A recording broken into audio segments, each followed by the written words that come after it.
I understand that y'all here in Tennessee are going through a controversy over public school textbooks, similar to the controversy we Texans went through back in 2014. And that's when I got involved in studying how public school textbooks cover religion. I'm both a scholar of world religions and a Christian theologian. I wear two hats.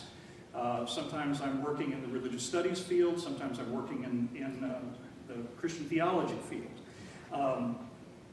And I was asked by a Texas grassroots nonprofit organization, the Texas Freedom Network, to conduct an in-depth study of how religion was covered in the world geography and world history textbooks that were being considered for adoption in Texas in 2014 and are now in use in Texas classrooms. Over the past few years, as a result of this work that I did with Texas Freedom Network, I've written numerous articles on the subject, and I've continued doing my research in this area. And more recently, I was asked by as Paul mentioned, I was asked by the Baker Institute for Public Policy at Rice University and by the way, the Baker Institute was founded by James A. Baker III, who was the Chief of Staff under Ronald Reagan, White House Chief of Staff under Ronald Reagan, to join the Baker Institute as a non-resident scholar to study how to improve the coverage of religion in public schools in Texas. But I'm speaking for myself tonight, not for the Baker Institute. And I'm here tonight to share a little bit of what I've learned about religion in the teaching of religion in public school textbooks, in case it might be of some help to you here in Tennessee. From what I've read and from what I've heard today, visiting legislators at the Capitol, the issues that you're facing today here in Tennessee, particularly arguments over how Islam is presented in the textbooks, sound a whole lot like the arguments we've been having back in Texas. But I'm sure Tennesseans are as proud as we Texans are, and you don't want some Texan coming in here and telling you how to run your public schools, and I'm not going to do that. Instead, I'm going to cover three topics. First, I'm going to share some thoughts about why it's important to teach our kids about the various religions of our nation and our world.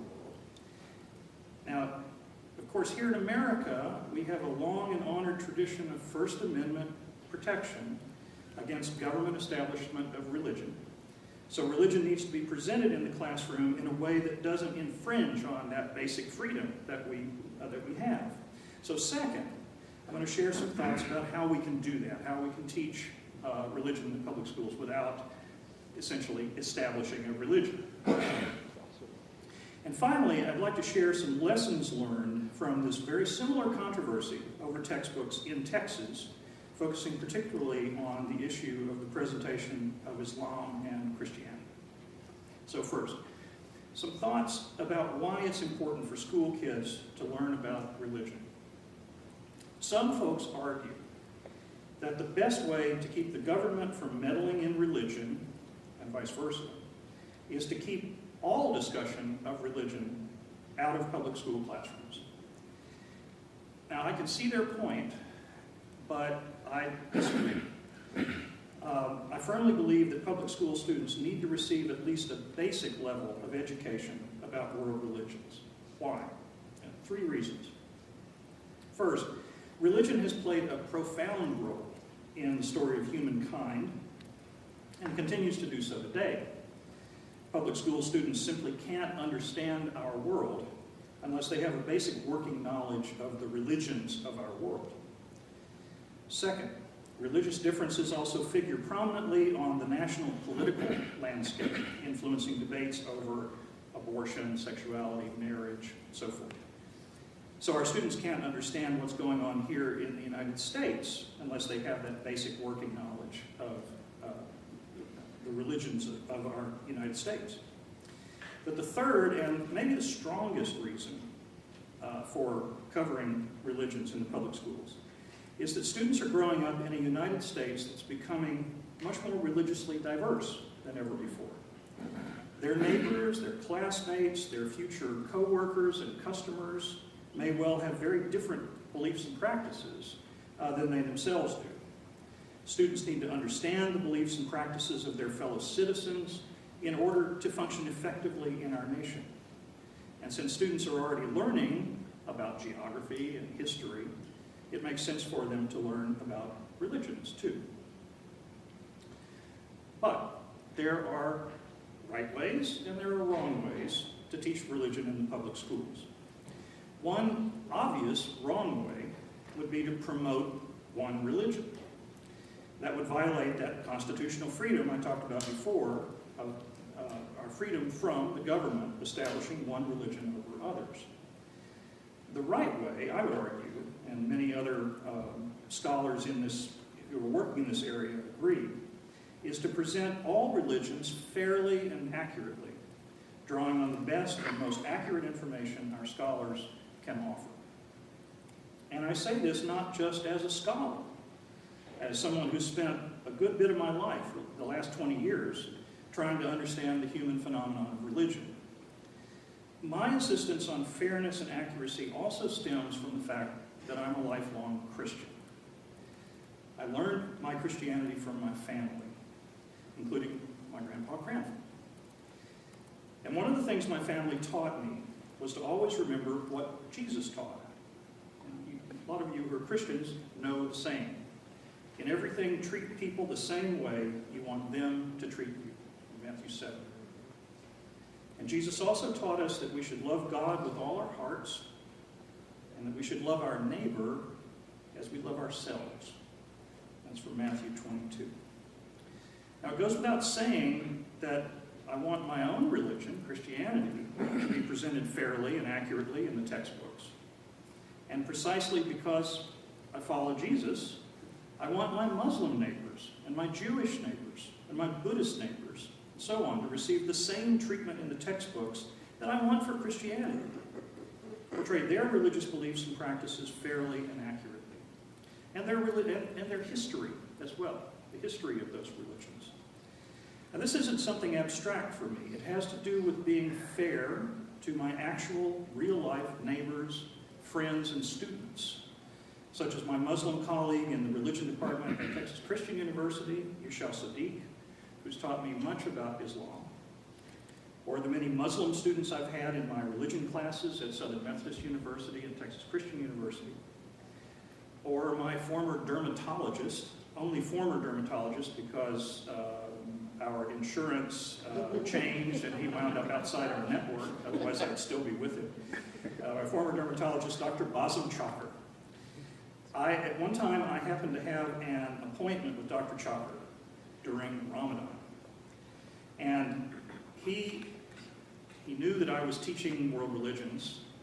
And instead of, you know how doctors often are rushing from one room to the next and so on, very busy schedule and so on. Well, Dr. Chakr does that. That's his routine as well.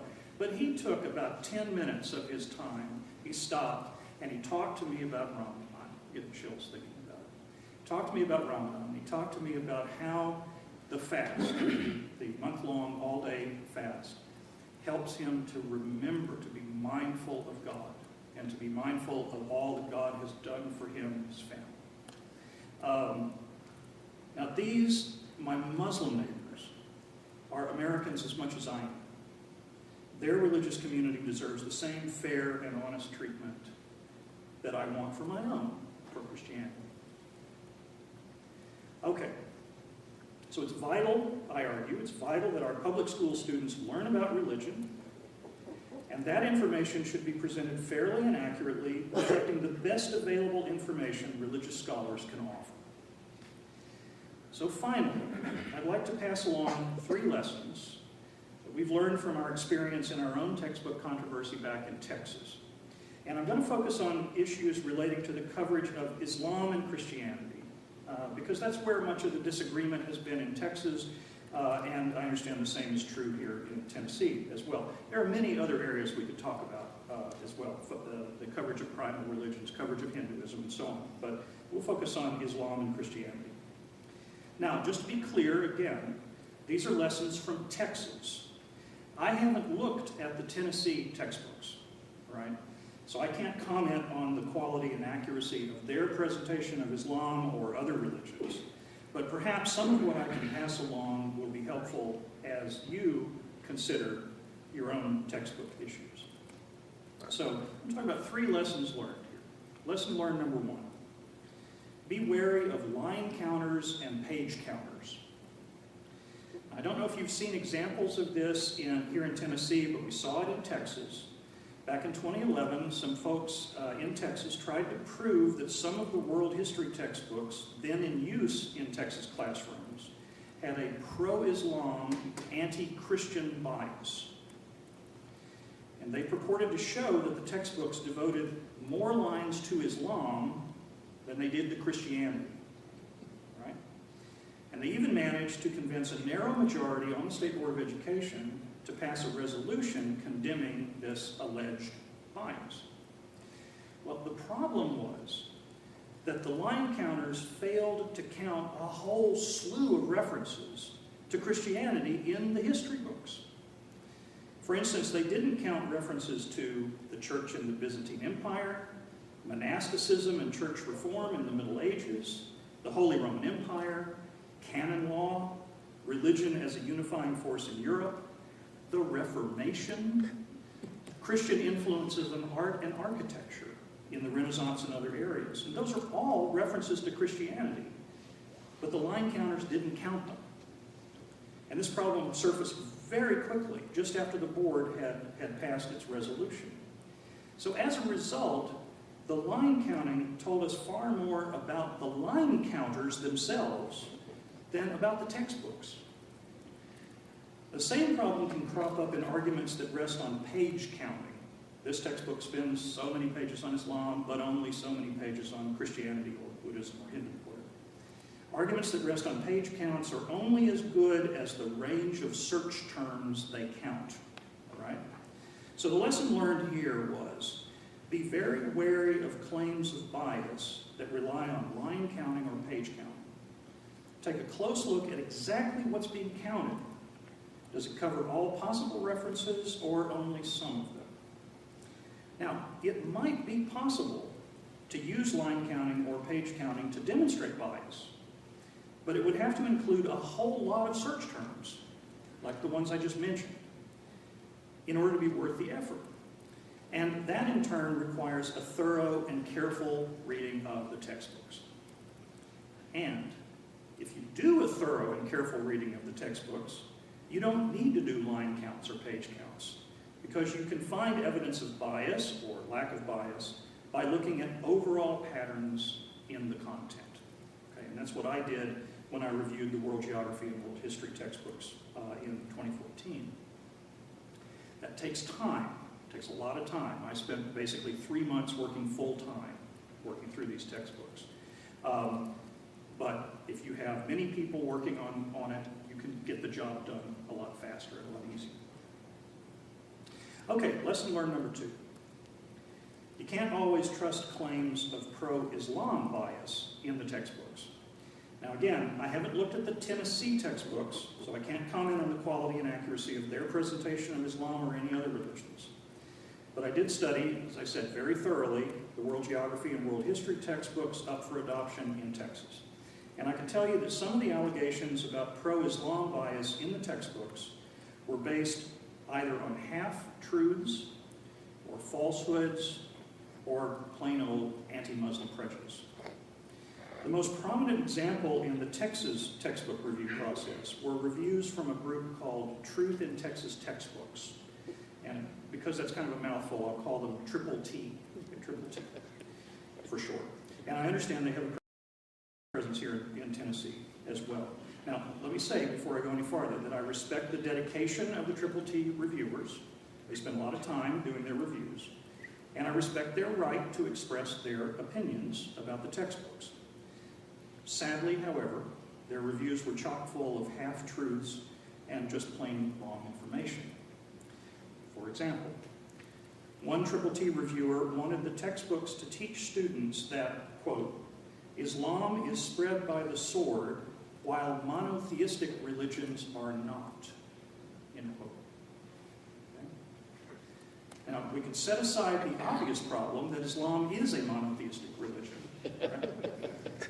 So setting that aside, the idea that Islam is spread by the sword is a half-truth, In some cases, such as the Arab expansion out of the Arabian Peninsula in the 600s and 700s, or the Mughal Empire's spread onto the Indian subcontinent in the 1500s, Islam did spread in part by the sword, that is, through military conquest.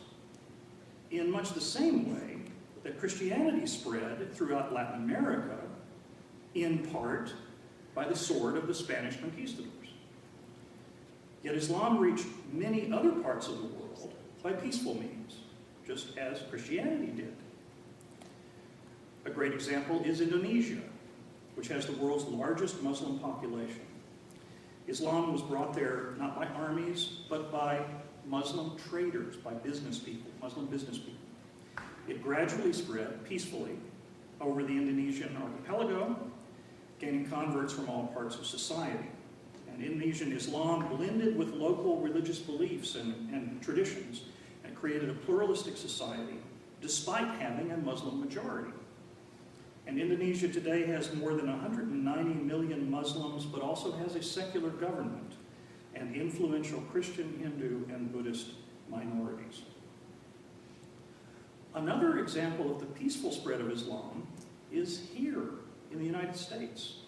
The number of Muslims in the United States has grown substantially over the past few decades, and it hasn't been by the sword. Now, by the way, the Triple T reviewer supported her claim about Islam being spread by the sword by citing the website answeringislam.org. Answeringislam.org. If you take a look at the About Us page on answeringislam.org, you'll find that its authors don't identify themselves by name, but do describe themselves not as scholars of Islam, but as evangelical Christians who want Muslims to come to believe in Jesus Christ. Now, that's a noble sentiment, but it doesn't make them experts on Islam's history or beliefs. One more example. Another Triple T review attacked a world history textbook for its description of jihad. The textbook said that jihad, quote, is most frequently used by Muslims to describe an inner struggle in God's service, end quote. That's the textbook. And that's a completely accurate statement, as I'll show you in a moment. However, the Triple T reviewer claimed that, quote, this is the reviewer, the primary meaning of jihad is mandatory aggressive warfare to convert or subjugate infidels, end quote. That's simply not true. Some Muslim rulers have used the term to legitimate wars of expansion, but that's never been its official meaning, nor is it the primary meaning of jihad for the vast majority of Muslims, both historically and today. And you don't have to take my word for that. Here's what noted Islam scholar John Esposito and his co-author Dalia Mogahed found by asking thousands of actual Muslims worldwide in this very interesting book, Who Speaks for Islam? What a Billion Muslims Really Think. And I'm quoting here from Esposito and Mogahed. In the 4 Arab nations polled, they polled a lot more than 4 Arab nations, but anyway, in the 4 Arab nations polled, the most frequent descriptions of jihad were duty toward God, a divine duty, or a worship of God, with no reference to warfare. Other survey participants defined jihad as a commitment to hard work, promoting peace, harmony, or cooperation and assisting others, and living the principles of Islam. Now, it's true, a minority of respondents did mention fighting against the opponents of Islam. But what's important here is that that segment doesn't represent all or even most Muslims worldwide. So, as Esposito and Mogahed write, quote, calling acts of terrorism jihad risks not only offending many Muslims, but also inadvertently handing radicals the moral advantage they desperately desire, end quote. One more thing about the Triple T reviews. Sadly, some of the Triple T reviewers revealed real anti-Muslim prejudice. One reviewer bizarrely lumped Muslims together with communists and socialists. This is a quote from that reviewer. The greatest fear for a communist, a socialist, or a Muslim is truth. End quote. That appears to be just prejudice. Okay, lesson learned number 3. It's more likely that textbooks will have a pro-Christian slant than a pro-Muslim one. Now, remember I talked about the talk in Texas back in 2011 had been that there was an anti-Christian pro-Muslim slant in the textbooks at that time, right? So when I studied the world geography and world history textbooks in Texas in 2014, 3 years later, I was on the lookout for any such bias. That was one of my jobs, was to find out if there was any anti-Christian, pro-Muslim bias in the textbooks. I didn't find any. I didn't find any evidence of a pro-Islam, anti-Christian slant in any of the textbooks I reviewed. In fact, I found exactly the opposite in many of the textbooks. Many of the textbooks presented Christianity more favorably and Islam more unfavorably than historically warranted. For instance, one textbook described the early spread of Islam completely in terms of military conquest, despite the fact that Muslims in the early period, 600s and 700s, also spread their faith by peaceful means, for example, to East Africa. By contrast, the same textbook depicted the spread of Christianity in the same period, the 700s, as much more peaceful than it actually was. For instance, the authors write that after Charlemagne's coronation as Holy Roman Emperor, quote, the Germanic peoples adopted the faith of Christianity, end quote. As though the conversion to Christianity was completely peaceful and voluntary. In fact, Charlemagne often resorted to forcible conversions and the destruction of non-Christian holy places, especially among the Saxons, and now in Belgium, Netherlands, Western Germany, that area. All but 2 of the world geography textbooks I reviewed either downplayed or omitted altogether the role of violence in the spread of Christianity. For example, in a middle school world geography text, the authors wrote that in the century after Christianity became the Roman Empire's official religion, quote, Christianity spread and most Romans became Christians, end quote. Now, that's correct, they did. But what's missing is the fact that after the Emperor Theodosius made Christianity the official religion of the Roman Empire, the imperial state actively persecuted competing faiths with the active encouragement of Christian leaders. Persons engaging in non-Christian worship were subject to substantial fines, sometimes the loss of their homes, sometimes execution. And that story gets lost in some of the textbooks. Another world geography textbook stated that when Europeans arrived in the Americas, quote, they brought Christianity with them and spread it among the indigenous people. Over time, Christianity became the main religion in Latin America, end quote. Well, that gives the students the impression that the Christianization of the native peoples of the Americas was peaceful and voluntary. And sometimes it was. But quite often it involved coercion and violence, forced conversions, and the systematic destruction of the Native Americans' own religious institutions. Students don't get that side of the story in many of the textbooks. Now, while in many of these textbooks Christianity comes off as more peaceful than it actually was, Islam sometimes comes off as more violent than it actually was. For example, one textbook tells students that, quote, in the centuries after Muhammad's death, Muslims spread their religion by conquest, end quote. Now, as I've already said, that's true, but it's only half the story. In those centuries, Islam did spread partly by conquest, but it was also taken to many other regions, such as sub-Saharan Africa and East Asia, by traders and missionaries, and not by conquest. And this amounts to a lack of balance. If a world history textbook tells students about the use of violence by some Muslims, as it should do, then it should also tell students about similarly violent practices by Christians, Buddhists, Hindus, and others. To do otherwise gives students a skewed view of the role of violence in the history of religion. Now, just to be clear, because I've been mischaracterized on this fact, I am not saying that Christianity has a more violent history than Islam does. I'm not saying that. I don't believe that. I'm saying that if a textbook talks about Muslim violence, it should also talk about Christian violence, Buddhist violence, Hindu violence, and so on. That gives students the full story. Okay? And it should be done in an age-appropriate way, of course. All right? Now, I've put a lot out there, so I'm going to finish up and let us get to the Q&A. But before I stop, I'd like to address one last issue that's probably on all our minds, not the snow.